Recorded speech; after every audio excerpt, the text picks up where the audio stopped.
That name has already changed. Sorry.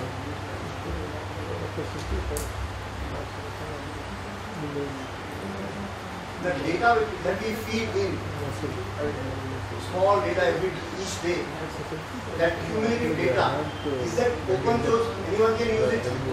Because you only the license for contributions to Translate Wiki is CC BY 3.0, and the license of a free and open source software product it is used in. So you can relicense it under MIT, you can relicense GPL, just as a fair or GNU, whatever, just as long as it's a free and open license. So the entire database is available. No, I mean under this license you can even use it in proprietary software. You can get it for download as well later on. The entire data. As in, if you mean like a database dump? Yes. No, we don't have those. It's not that we don't want to, we just don't have them. Storage is going to grow. We have about 2.2 million translations in this system now. I'm asking this because we have something called Wiki Travels. Yes. And I've been asking them the data for many months, and they are not giving the data because that data can be used in other products as well. So they are actually controlling the stuff. That is what my question is about. I mean, if the data that we put in, it should be able to download it somewhere if you want it later on some day. Yeah. Well, if it's a wiki, if it's a media wiki, you can also use the API to get the data out of it.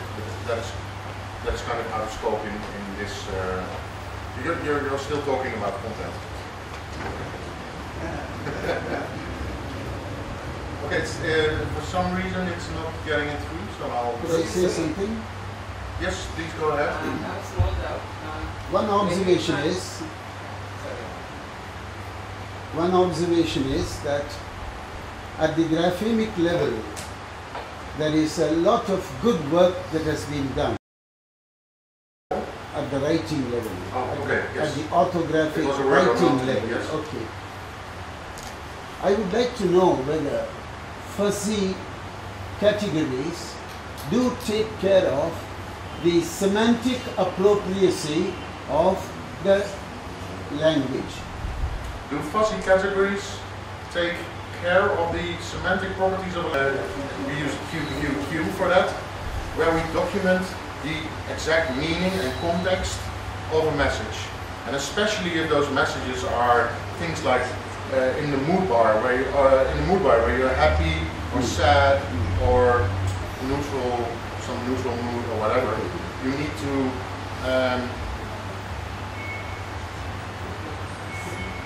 what happened? Did the browser crash or something? Yes. I think the browser may have crashed. Disconnected. Oh, okay. Something wrong with the data.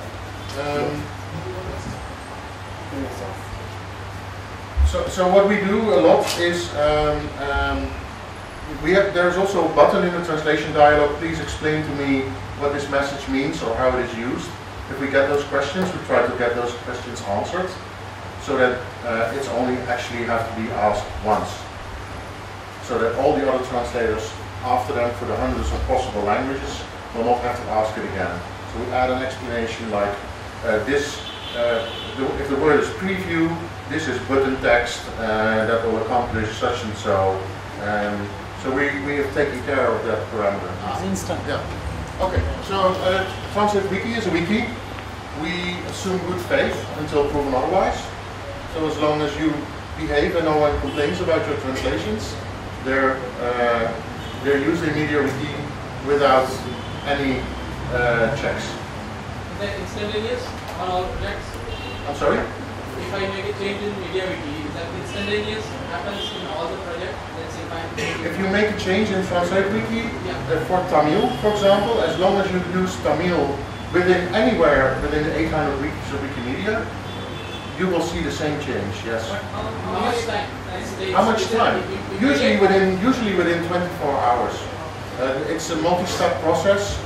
So you make the translation in Translate Wiki, we export it, so then we have a file, we add that file to the MediaWiki software, and the Wikimedia Foundation runs a script which updates the translations. And that script runs every day. And we have one of our volunteers who on a daily basis exports all the translations. So it's usually within 24 hours. It could be 36, but yeah.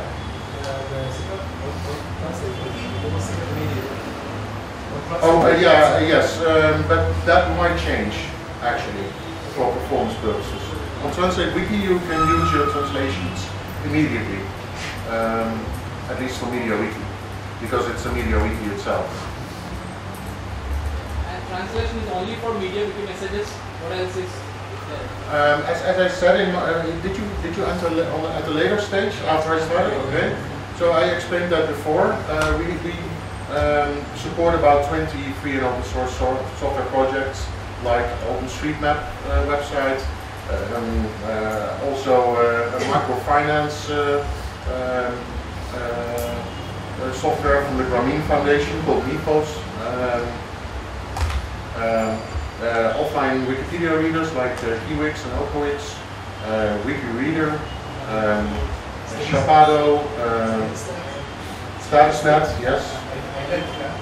Yeah, the StatusNet is the software identifier. So I clearly customized MediaWiki base. MediaWiki based site. Can I make use of this already translated messages? Well, so MediaWiki is released a few times a year, and we update directly to the latest development version of MediaWiki. So whenever you download the latest version of MediaWiki, it will be in there. Yeah. More questions? Okay, thank you for your attention. Now it's up to you. And localization. So, okay, before we start, okay, I have a small question for you. Okay, related to Vedas and Puranas. Okay, what is the language? Which language has the more number of articles? Articles. Say Veda. Say if you want to look at Vedas or Puranas. Okay. So which language does have more number of articles in Wikipedia? English. Okay. What is the next language?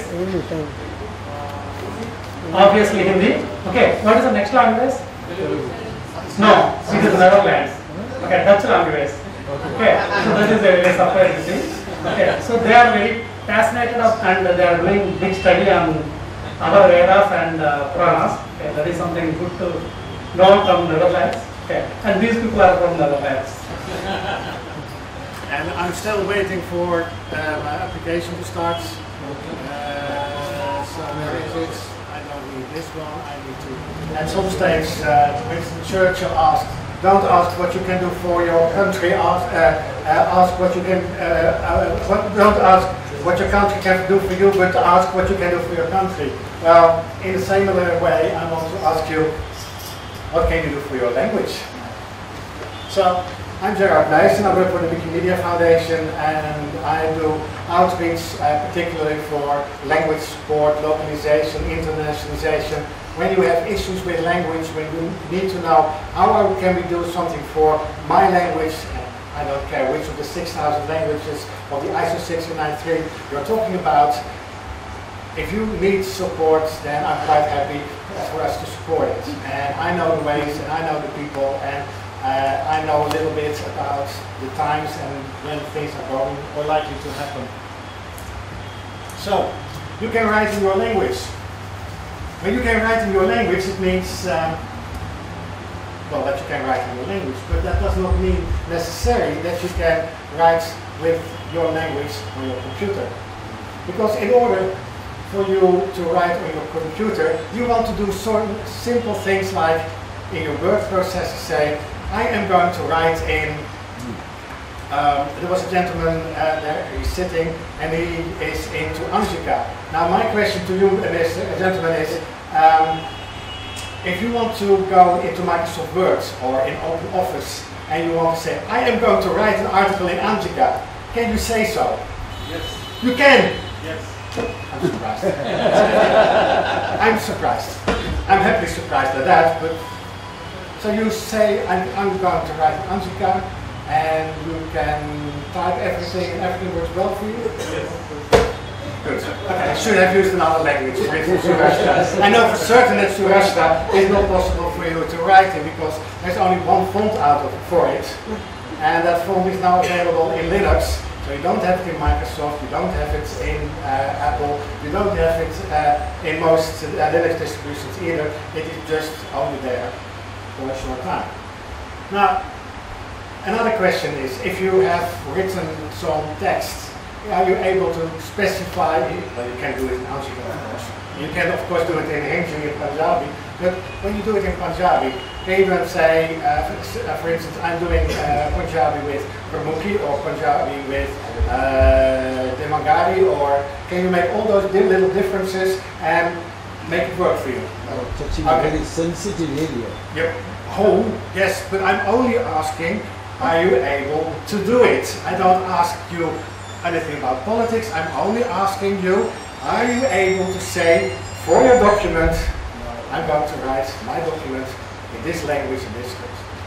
That is the sad thing. That's something that we want to solve. Okay, here's another question. And this is a question that is particularly interesting for the people who do Malayalam.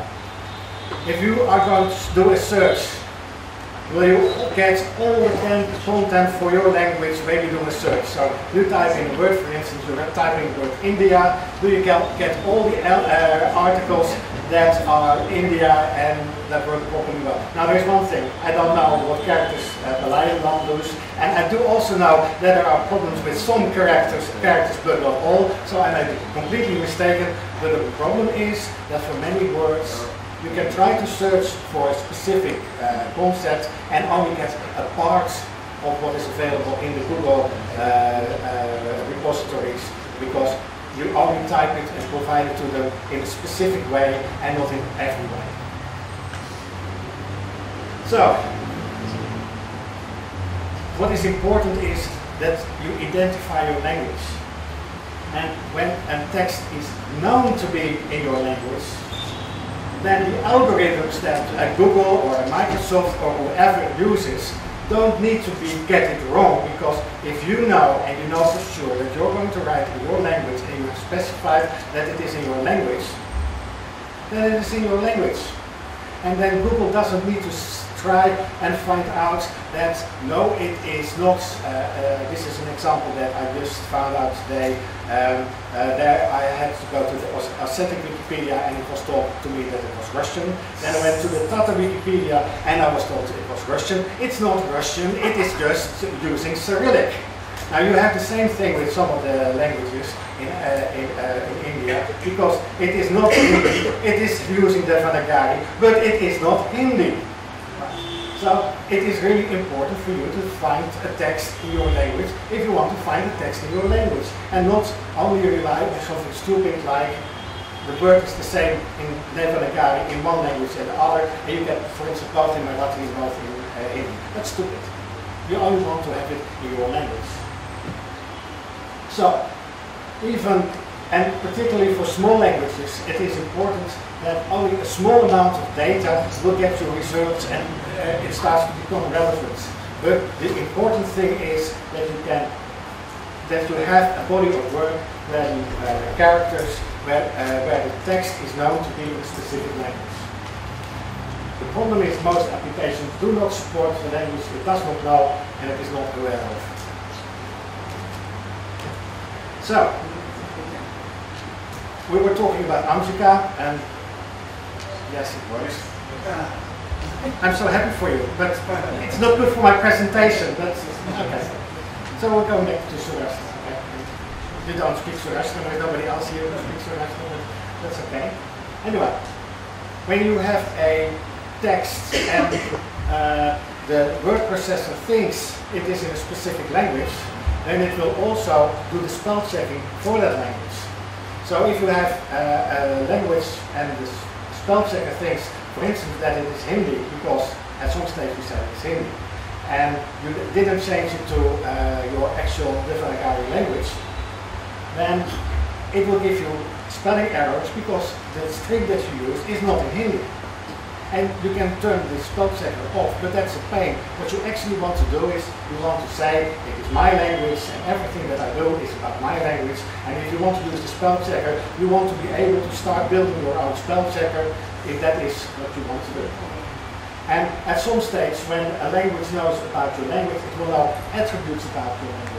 It will learn how to sort, it will learn how to show a date, it will learn how a number for your language is shown, and it will know about the scripts that a language is written in. Standards are used to make these things happen. When sufficient information is known for a language in standards, work processes can work for your language.